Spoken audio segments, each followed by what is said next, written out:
touching those, it's like so uncomfortable. Does it hurt when I touch it? Yeah, Uh-huh. it's like, please. And I became certified in breakthrough, and we had to, part of the course, we had to have our own breakthroughs. We would have like, we had to have 35 breakthroughs given and received, Wow. which was Those are deep. That's crazy. a lot. It was a lot of breakthrough. Yep. And so every week it was scheduled. Like I have to receive mine and I have to give them. And it was so uncomfortable. Every week I was like, oh, can I think of a reason that I cannot be on this call? Because it's scary. And it's like your body is like, don't do that because you're going to find another limiting belief. Danger. Yes. And it's scary. And so when you're talking about it, it's hard to tell people about it because their alarms start going off in their body like, but wait, I'm comfortable here, you know? Yeah. Well, I was just talking to Cheryl about this last night. She just popped over and she asked, she said that she got asked this question: what's the difference between a network and a community? And I was listening to her talk about when she answered that in her head, and she answered just the way that I was thinking. You know, she like spoke my mind. And I wanted to, before I give my opinion, I wanted to hear yours on this because it leads into where we're going next. So what do you feel like the difference between a network and a community is? For sure. It seems like the word network just feels like I'm going there to get something, where like a community feels more like a family, where it's like we're real with each other. And it doesn't matter if I just woke up and I'm like, it's okay. You can show up here and you're welcome. Yeah. Oh, that's cool. So she said, my phone is just not shutting up. She said something here, you can have it. There's a lot. I just posted a thread that's going crazy. And every time I get a response, I get it in 4 different platforms. So it's like, bzz. Okay. So when I was building this community of our accountability call, I was like, I want it to be a community. I want it to be a place where we're vulnerable. And you have made it what it is. And I've loved just, I don't know if I'm lucky or if you do this with everybody, where you're just so real that you make fast friends with people. And has that always been the case for you? Or because when you jump on the call, I was like, oh, it's Jen. Not like, oh, hi, nice to meet you. I'm like, oh, Jen's here. It's Jen, right? Like, what has that always been the case for you? No, for sure. I feel like there's been a lot of layers deep trying to get to be to a place. I used to pretend to be that person. Yeah. And I feel like I'm starting to actually become the person that I was pretending to be. Wow. Yeah, it's pretty cool.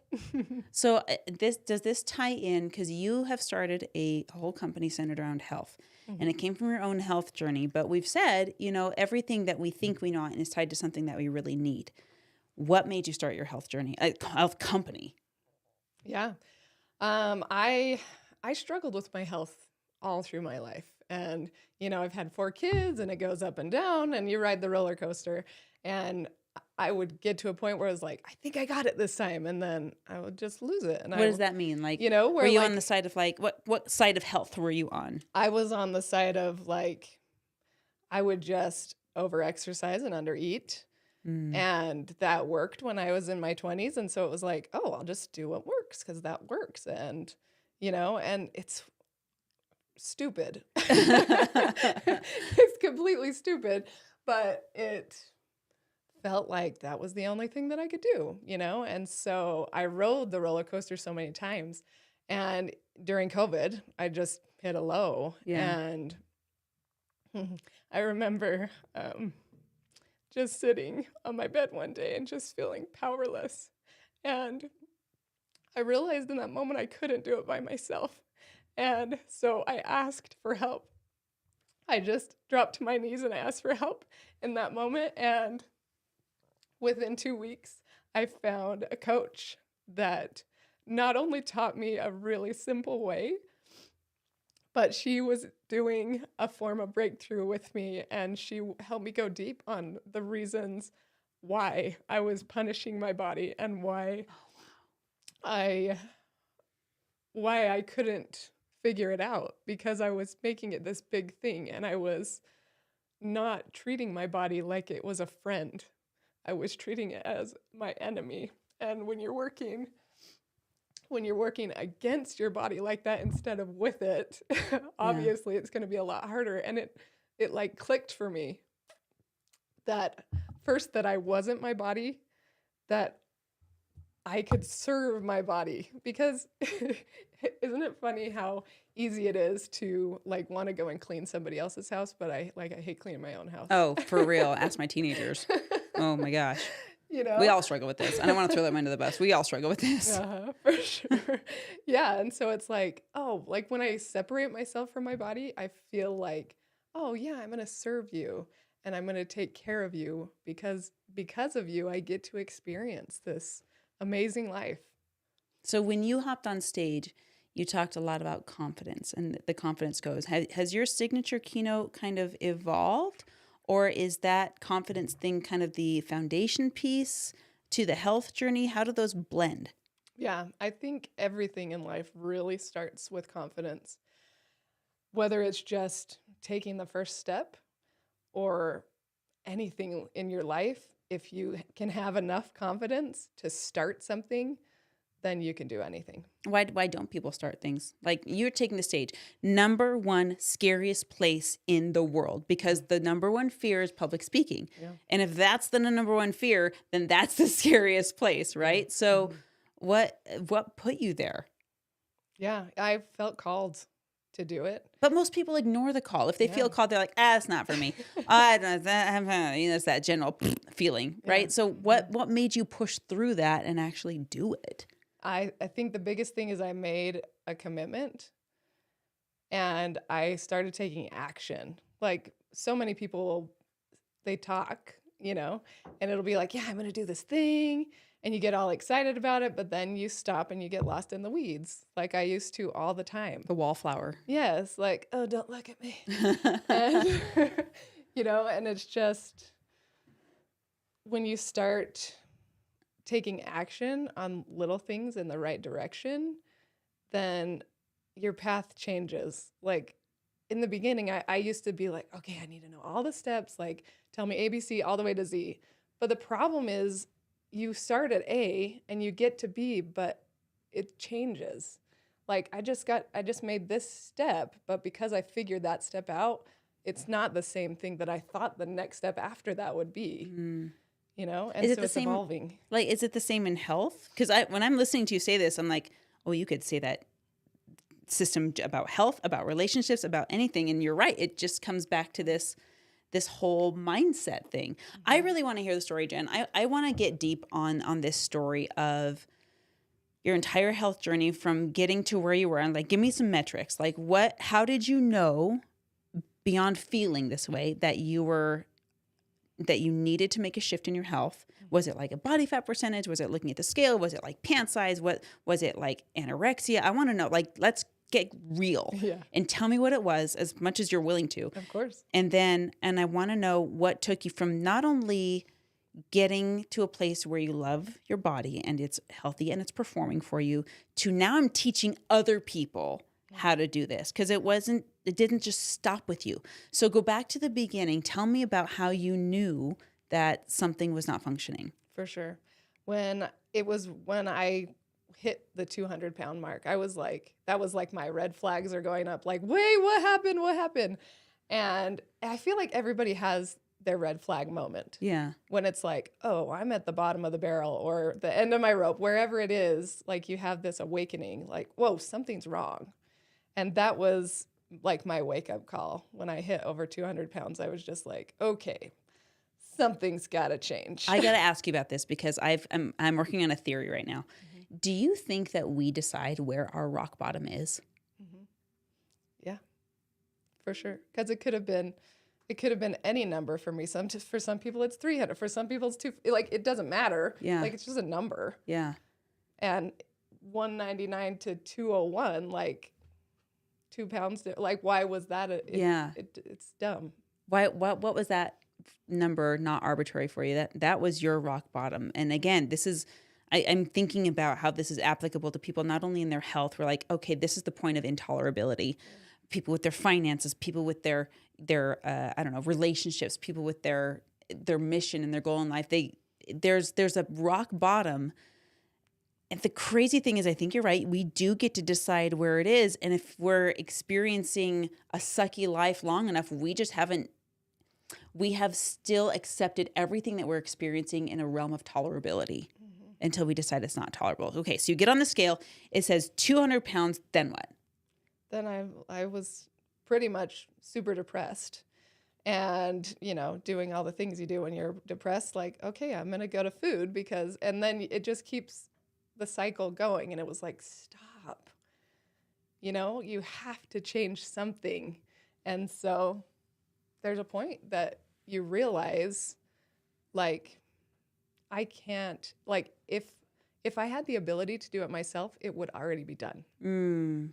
That's a gold nugget right there. So I need to find somebody who has the thing that I need to teach me how to not only get it, but keep it. So this rock bottom is when, and I know this feeling of, okay, I'm hitting my knees. Yeah. I'm at the bottom. I need to look up. I need to ask for help, because obviously I can't do it on my own. If I could have, I would have by now. So you're looking for a coach. You found a coach and you start doing this mindset work, right? So tell me about the breakthrough experience that you had. And even if you could, like, go back in time and tell us, what was the moment where the limiting belief really locked in? Yeah. I don't know that there was one specific moment, because it was kind of a lot of little moments combined. But definitely when I could separate myself from my body and start serving it instead of punishing it was probably the biggest one. But what made you aware of that? What was the moment, like maybe in your breakthrough, that made you aware that you were punishing your body? That's a great question. Going back there, I'm trying to imagine. There was just a moment that it was it was a shift where for one moment I was against my body, and the next moment it was like a big hug, like, finally you remember, like, we're friends, Yeah. And it was like coming home, and just that feeling of, oh, there you are, you know? Yeah. That moment of discovery, self-discovery. So now you've taken it into, tell me what happened after that, because you were at 200 pounds. You had this probably series of breakthroughs, it sounds like. Yeah. Then what happened?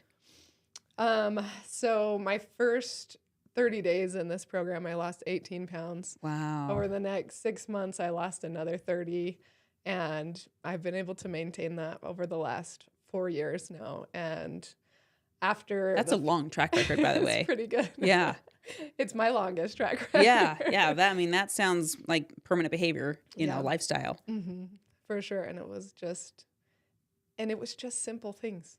Just the simplest things. Because before it was hard, and so I didn't want to do it. What was hard? What were the simple things that were so hard? Well, just things that you think of as work.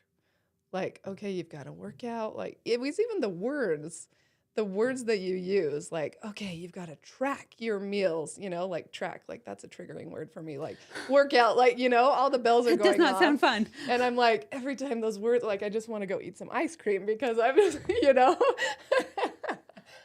So even trigger warning.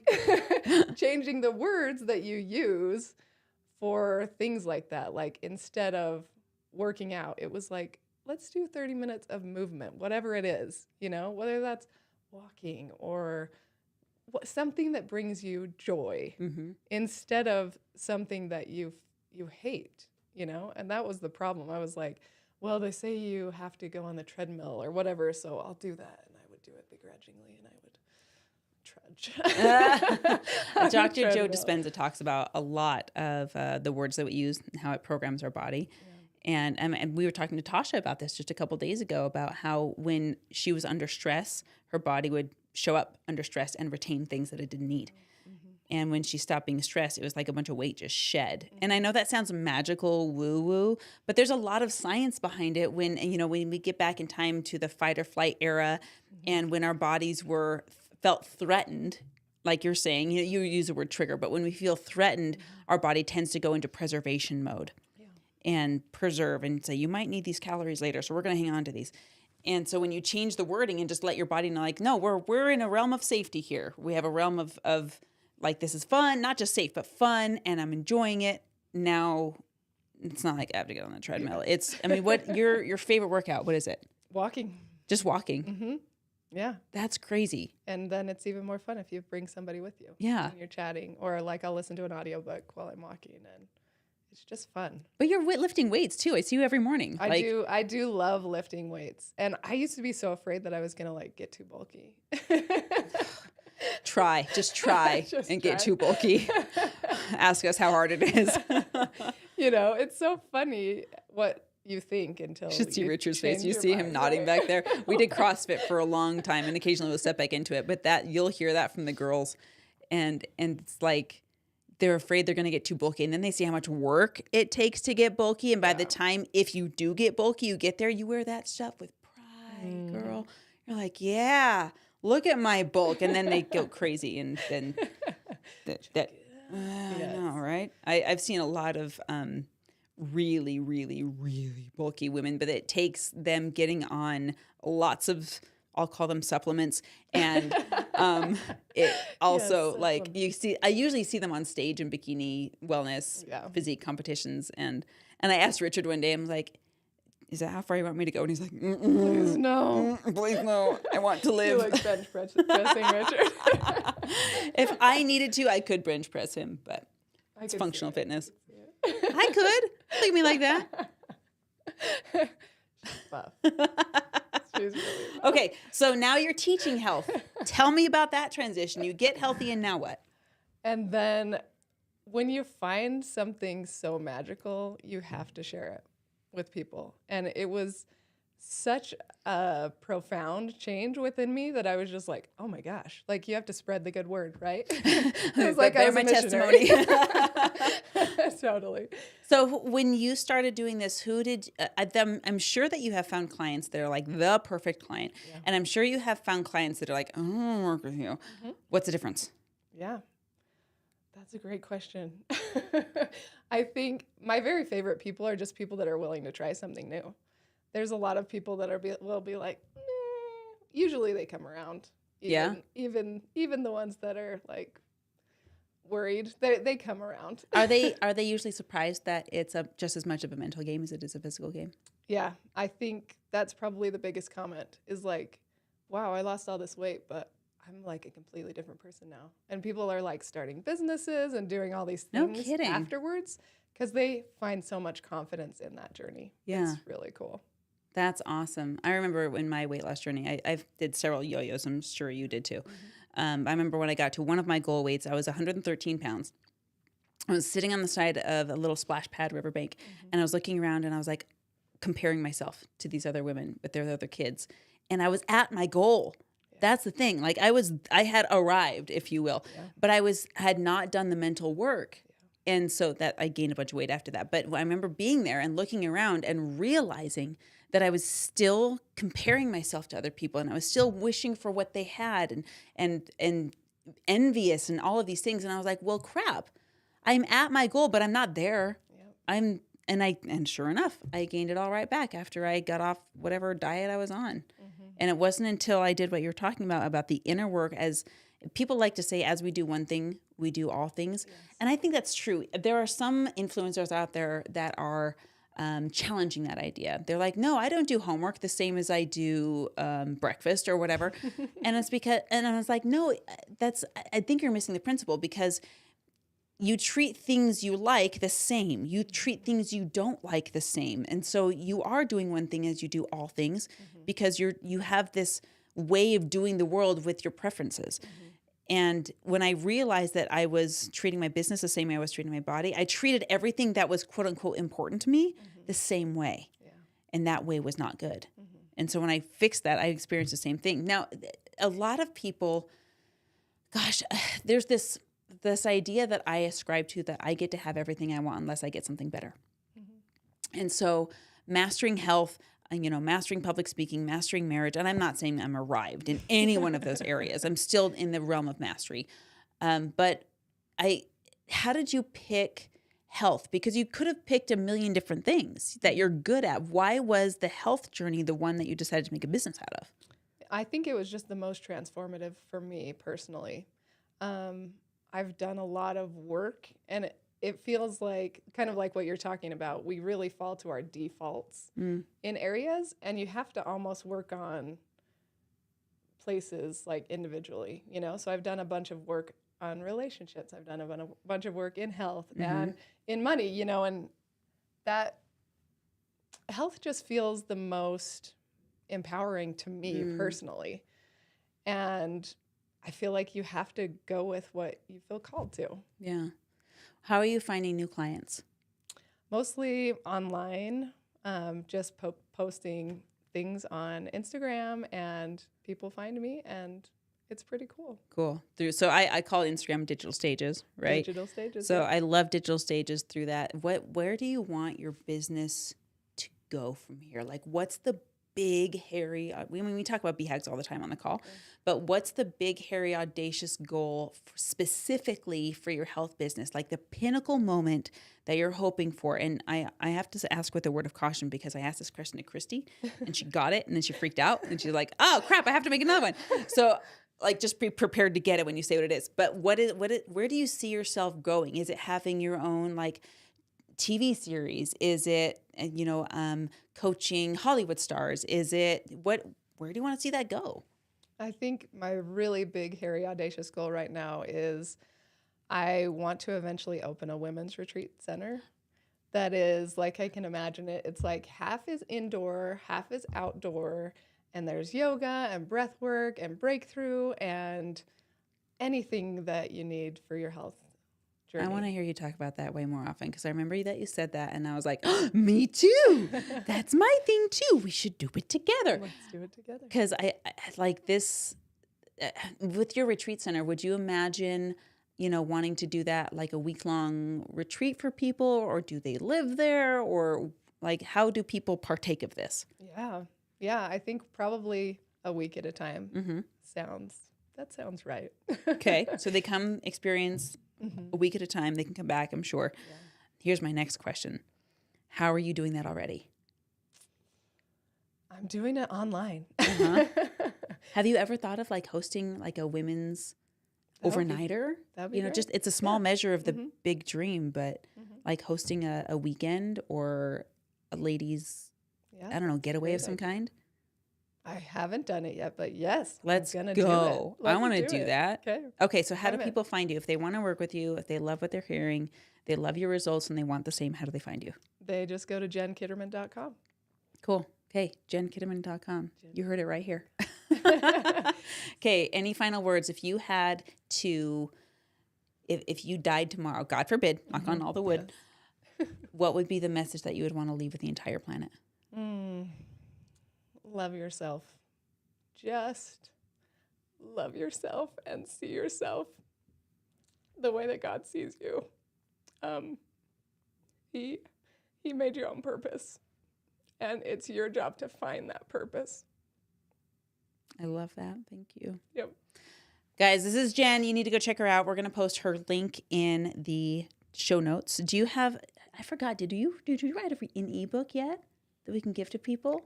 I have a free 30-day challenge right now on my website. If you go there, you can sign up. Okay, so go to jenkitterman.com, check it out, and watch for Jen on stages, both locally, digitally. I know you're doing a bunch of teen events and things for grown-ups too. I'm glad you're taking the stage. This message is so powerful. Okay, we'll see you in the next episode. Cool. Bada bing, bada boom. And to streaming, are we still with our streaming friends? Okay. YouTube and podcast and Spotify and Twitch and Instagram and LinkedIn and TikTok. Thank you for being here. You will always be able to see live episodes of the podcast as we're recording. So make sure you subscribe, hit the follow button, whatever platform you're on, so you can get the notifications of when the podcasts are aired live. This is not edited. This is not cut. We are here right now on whatever day it is, because my watch just died. August. It's Tuesday, the 20th of August. So anyway, come join the podcast live and be a part of this. By the way, if you want access to the entire podcast database, not just my show, but over 500 others that need amazing guests, or if you're a podcast host like me and you want amazing guests, there's 700 guests on there as well. Text the word podcast to 801-509-5495. That'll get you the list automated, send over to your text messages for free, and you can go get guests and be on shows. We'll see you on the next show.